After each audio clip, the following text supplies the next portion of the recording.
Bonjour, je m'appelle Othman, je suis responsable produit HoloLens et réalité mixte pour Microsoft France. Bonjour, je m'appelle Jean-Luc, je suis responsable des offres de services Europe de l'Immersive Technology. L'exemple le plus bluffant que j'ai vu est sur l'économie financière, mais surtout la réduction de l'impact écologique qu'ont certains de nos clients grâce à cette solution. Pour donner un chiffre concret, Renault réduit de 80% son impact carbone dans leur formation. Et ça, c'est un chiffre qui est communiqué par Renault. Et on réduit du coup de 300 000 € par an les coûts réels de formation. Voilà un exemple concret d'impact parce qu'aujourd'hui, les clients ne s'intéressent pas ce qui est intéressant, ce n'est pas le hardware en lui-même, c'est plus la technologie, le cas d'usage et ce que ça leur permet de faire. Donc oui, voilà, pour citer juste un exemple dans l'industrie, mais je peux en parler des heures. Et je rebondis tout à fait là-dessus parce qu'il y a d'autres cas de ROI. Il n'y a pas qu'un ROI financier.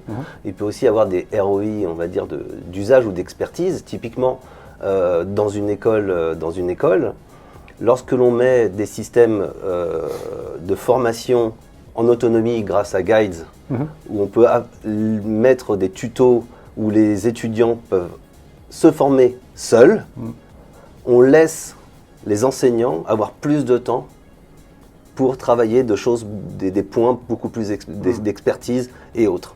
Et là, on a une autre forme de ROI, puisque là, on va utiliser la meilleure version de l'enseignant vers les apprenants. Donc aussi, il y a aussi cette partie de ROI qu'il ne faut pas oublier. Et le ROI n'est pas forcément que financier.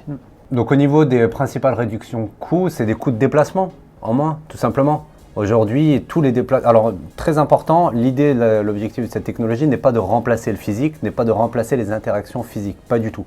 Mais de rendre les collaborations à distance beaucoup plus humaines, immersives et engageantes. Parce qu'on a un vrai besoin. Toutes les entreprises de toutes les industries ont des besoins qu'aujourd'hui, ces technologies peuvent aider à résoudre. Donc voilà, donc ça permet par exemple de limiter les déplacements, de réduire le temps de formation, de réduire le temps d'indisponibilité des machines, qui est un grand challenge pour les entreprises. Donc on est vraiment factuellement sur une nouvelle forme d'interaction avec le numérique. Et je me permets de rajouter, pour certains clients, c'est un nouveau business model pour eux. C'est-à-dire qu'on a certains industriels qui intègrent dans leur offre de vente HoloLens pour proposer un service d'intervention rapide. Donc on a des clients aujourd'hui qui ont acheté 800 casques, par exemple, parce qu'ils l'intègrent dans leur offre et ça leur permet d'apporter plus de valeur à leur client final. Donc il y a aussi cette dimension de nouveaux business models, nouvelles sources de revenus pour l'entreprise.